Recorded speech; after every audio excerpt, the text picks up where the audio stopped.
अस्सलाम वालेकुम, मैं शाहिद हुसैन हूँ। इस वक्त बहादुराबाद अलबारी टावर के बाहर से आपको रिपोर्ट कर रहा हूँ। अलबारी टावर की गूंज पूरे शहर में बल्कि पूरे मुल्क में सुनाई दे रही है। बड़े बड़े लोगों की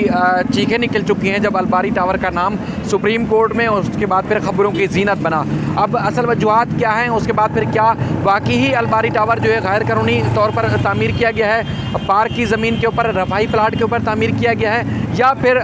सिर्फ कही सुनी बातें हैं। इसकी असल हकीकत इस वीडियो में आपके सामने रखेंगे। और उसके बाद आखिरकार ख़ास तौर पर सियासतदानों, बिल्डर्स और उसके बाद फिर सैलानी वालों का इसमें क्या इंटरेस्ट है जिसकी वजह से वो मैदान में आए, प्रेस कॉन्फ्रेंस कर रहे हैं और नस्ला टावर के साथ साथ दीगर जो गैर कानूनी तामीरात शुदा इमारतें हैं उनको बचाने के लिए आर्डीनेंस की बात कर रहे हैं। और उसके बाद फिर ख़ास तौर पर सूबाई हुकूमत जिस तरह आर्डीनेंस लाने के हवाले से और ख़ास तौर पर इन तमाम जो गैर कानूनी इमारतें हैं उनको रेगुलाइज़ करने के हवाले से जो कमीशन बनाने की, कमीशन तश्कील देने की बात करी है, क्या इन सारी इमारतों को रेगुलाइज़ करने से उस आर्डीनेंस का कोई फ़ायदा होगा या नहीं होगा, ये सारी तफसीलात आपके सामने रखेंगे। मेरे साथ अमीन अनवर मौजूद हैं। हम सुप्रीम कोर्ट में जिस तरह इस केस की समाअत हुई सारी तफसीलात भी आपके सामने रखी थी और उसके बाद फिर इस इमारत की, इस जगह की ख़ास तौर पर लोकेशन आपको दिखाने के लिए इस वीडियो बनाने के लिए आपके पास पहुँचे हैं ताकि ये सारी बात आपके सामने क्लियर हो जाए कि इस इमारत की कंस्ट्रक्शन और उसके बाद फिर ये इसकी लोकेशन जो है वो किस तरह है। अमीन, आपको अपने यूट्यूब चैनल पर मैं खुशामदीद कहता हूँ। आपने भी वहाँ जाकर विज़िट किया क्योंकि हम दूर से इसलिए बना रहे हैं कि ये थोड़ा सा पिक्चर क्लियर हो। आपने जहाँ देखा कि यहाँ पर इस गली के अंदर सैलानी वेलफेयर का बहुत बड़े रफाई काम है, बहुत बड़े फलाही काम करती है सैलानी पूरे मुल्क में। खिदमात बिल्कुल काबिल सताइश है, उनकी एक्टिविटी नज़र आई आपको। और इस इमारत की कंस्ट्रक्शन की सारी तफसीलात आपने देखी और वो चीज़ें जो सुप्रीम कोर्ट के अंदर राजा कासिद नवाज़ साहब सामने लाए थे वो क्या हैं। और उसके बाद फिर अब बिल्डर्स की और उसके बाद फिर जो हमारे सियासतदान हैं वो अब ज़्यादा वो उनकी चीखें क्यों निकल रही हैं। जी बिल्कुल, शायद सुप्रीम कोर्ट कराची रजिस्टर में जब चीफ जस्टिस ऑफ पाकिस्तान की सरबराही में 3 रुकनी बेंच कराची में तजावुज़ात के ख़ात्मे के हवाले से केस की समाअत कर रहा था, तो उसी दौरान जो बेसिकली रेलवे को भी रिप्रेजेंट कर रहे हैं अदालत के सामने और दीगर मामलात में भी अदालत में जो है वो पेश होते रहते हैं। राजा कासिद नवाज़ एडवोकेट जो हैं वो उनकी जानिब से अदालत को तवज्जो इस जानिब मबजूल कराई गई कि यहाँ पर बहादुराबाद में जो एक प्लॉट है जिसका ओरिजिनल नंबर है SNPA 70, इसे PA 70 के नाम से जो है वो उनकी जो एक 4 सफ़ात की दरख्वास्त थी उसमें ये बताया गया है कि PA 70 PA 70 प्लॉट का नंबर है, ओरिजिनल लेआउट प्लान जो कि एक पार्क की ज़मीन है और ये रफ़ाई प्लॉट है जिस पर एक 14 मंजिला इमारत जो है वो अलबारी टावर के नाम से जो है वो बनाई जा रही है। ये उनका कहना था दरख्वास्त में और इस हवाले से उन्होंने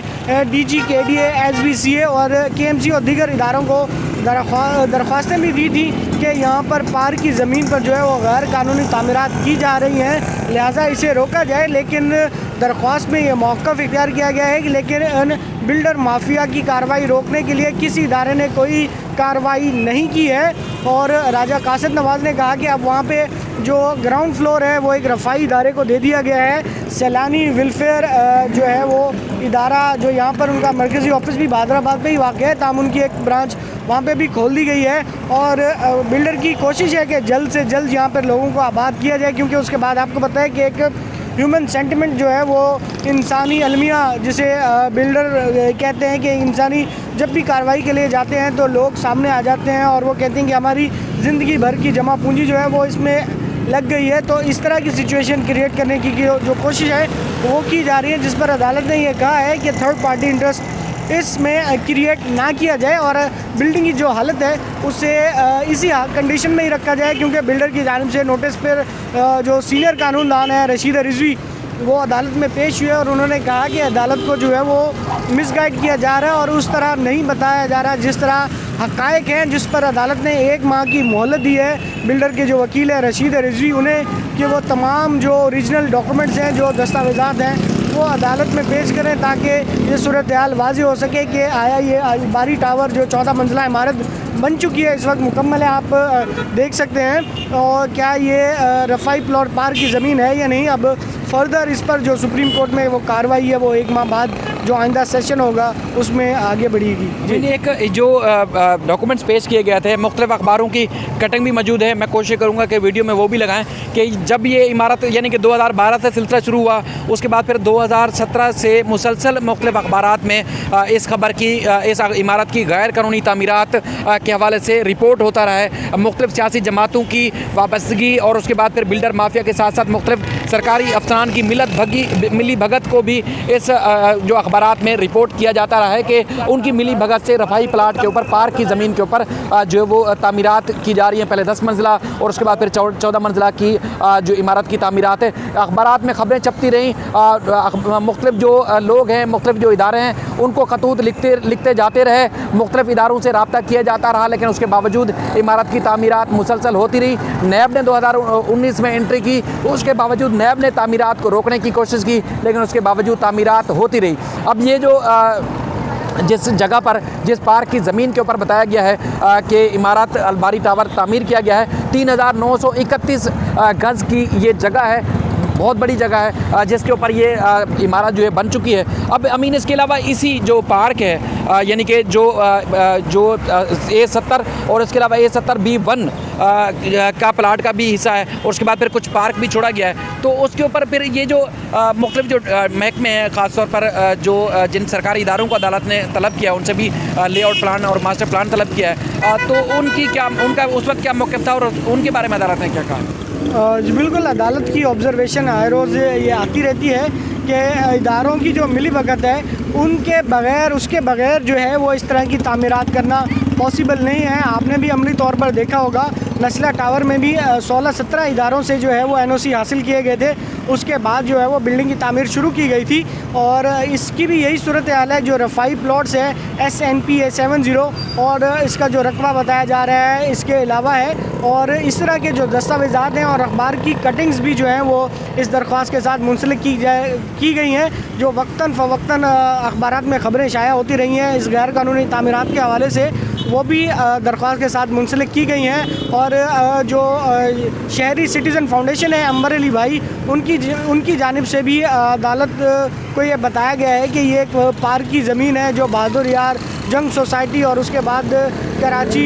यूनियन ऑफ कोऑपरेटिव सोसाइटी वगैरह और इस तरह के तमाम मामला जो हैं वो अदालत के सामने रखे गए थे। तमाम अदालत के सामने एक कंप्लीट पिक्चर जो है वो वाज़े तौर पर कोई ऐसी दस्तावेज़ात मौजूद नहीं थी, और बिल्डर के वकील की जानिब से अदालत से मोहलत मांगी गई थी, तो उस पर अदालत ने कोई बड़ा हुक्म तो जारी नहीं किया। ताहम अदालत ने ये ज़रूर कहा कि कोई थर्ड पार्टी इंटरेस्ट जो है वो क्रिएट ना किया जाए जब तक इसके असल और ओरिजिनल दस्तावेज़ात अदालत के सामने नहीं आ जाते और कंप्लीट पिक्चर नहीं आ जाती कि आया ये पार्क की ज़मीन जो है वो इंक्रोच की गई है, जो ओरिजिनली तौर पर दरख्वास्त में बताया गया है कि SNPA 70 इसका नंबर बताया जा रहा है पार्क की ज़मीन पर, जिस पर ये बिल्डिंग 14 मंजिला इमारत जो है वो तामीर की गई है। SNPA 70B1 उसके बराबर में एक और भी प्लाट है, वो भी कहा जा रहा है कि किसी और शख्स को, प्राइवेट शख्स को अलाट कर दिया गया, और इसकी भी पार्क की ज़मीन के ऊपर अलाटमेंट कर दी गई। यानी कि ये इदारों की मिली भगत इस तरह थी कि रेगुलाइज भी कर दिया गया, उनको दस्तावेज़ात भी जारी कर दी गई, हालांकि रफ़ाई प्लाट के ऊपर किसी किस्म की तामीरात नहीं हो सकती। हाँ जी बिल्कुल, अदालत ने अपने हुक्म में वाज़े तौर पर कहा है कि जितने भी एमिनिटी प्लॉट्स हैं उस पर किसी किस्म की कोई दूसरी सरगर्मी नहीं हो सकती है। वो सिर्फ उन पर खेल का मैदान, पार्क या जो सरकारी तौर पर अस्पताल, डिस्पेंसरी वगैरह है ये तो बनाई जा सकती है, लेकिन किसी किस्म के रेजिडेंशियल या कमर्शियल पर्पज़ के लिए उसको इस्तेमाल नहीं किया जा सकता, और किसी इदारे को भी ये इख्तियार नहीं है कि वो इसकी हैसियत को तब्दील करे। ये अदालत के अहकाम हैं। आपका बहुत शुक्रिया। इसमें ख़ास तौर पर इसी इलाके में बहादुर यार सोसाइटी में एक और जो साबिक चैम्बर ऑफ कॉमर्स के जुनैद मकंडा साहब हैं, उनका भी एक केस आया कि यानी कि जो जहाँ पे अलबारी टावर बना हुआ है, इसके अलावा एक और पार्क की जगह है, वहाँ पर भी उस पार्क को भी, रफ़ाई प्लाट को भी गैर कानूनी तौर पर अलाट कर दिया गया। उसके बाद फिर वहाँ पर मुख्तलिफ जो जिम और इसके अलावा दीगर जो है शादी हॉल और पार्किंग की जो है सहूलियात दी जा रही हैं। अदालत ने वहाँ पर जो है कार्रवाई रोक रोक दी है, यानी कि अब एक बहुत बड़ा काम मज़ीद होने जा रहा है कि जो भी गैर कानूनी तामीरात हैं उनके खिलाफ बड़ा एक्शन होने जा रहा है। उसके बाद अब चूँकि अदालतों में ये बात सामने आ चुकी है, अदालतों में चाहे वो सुप्रीम कोर्ट हो या सिंध हाई कोर्ट हो, उसमें रोज़ गैर कानूनी तामीरात को जो गैर कानूनी तामीर किए गए उनको मस्मार करने के हवाले से अहकाम सामने आ रहे हैं। कराची में दर्जनों बल्कि हज़ारों ऐसी तामीरात हो चुकी हैं जिसको मस्मार करने के हवाले से अब मुख्तलिफ अवकात में अदालतों के अहकाम और मुख्तलिफ जो सरकारी इदारे हैं, यानी कि Sindh building control authority, KMC, KDA, उनकी जानिब से भी कार्रवाई के हवाले से कहा जाता है, लेकिन अमल दरामद नहीं हो पा रहा था। अब खुद जो आबाद के एसोसिएशन के जो चेयरमैन हैं, उसमें ख़ास तौर पर मोहसिन शेखानी साहब, उन्होंने भी अपनी प्रेस कॉन्फ्रेंस में इस बात की निशानदेही की है कि इस वक्त तकरीबन ज़ेर तामीर जो इमारतें हैं वो 700 से ज़ायद हैं जो कि गैर कानूनी तौर पर तामीर की जा रही हैं। अब इसी वजह से कहा जा रहा है कि अगर नसरा टावर, अलबारी टावर, उसके बाद मक्का टेरेस, सिंध हाई कोर्ट के हुक्म पर और में मज़ीद जो गैर कानूनी तामीरात हैं, उसके बाद फिर ये सारी तामीरात भी उस जद में आ सकती हैं। इसलिए कोशिश की गई कि नसरा टावर को बचाया जाए। उसके बाद फिर 1-1.5 महीने में इस इमारत की भी बारी आ सकती है अगर ये बात साबित हो गई, क्योंकि नामी गिरामी वकील किए गए थे तजूरी हाइट्स की जानिब से भी, लेकिन चूँकि ज़मीन की हैसियत नहीं तब्दील की जा सकती थी। अब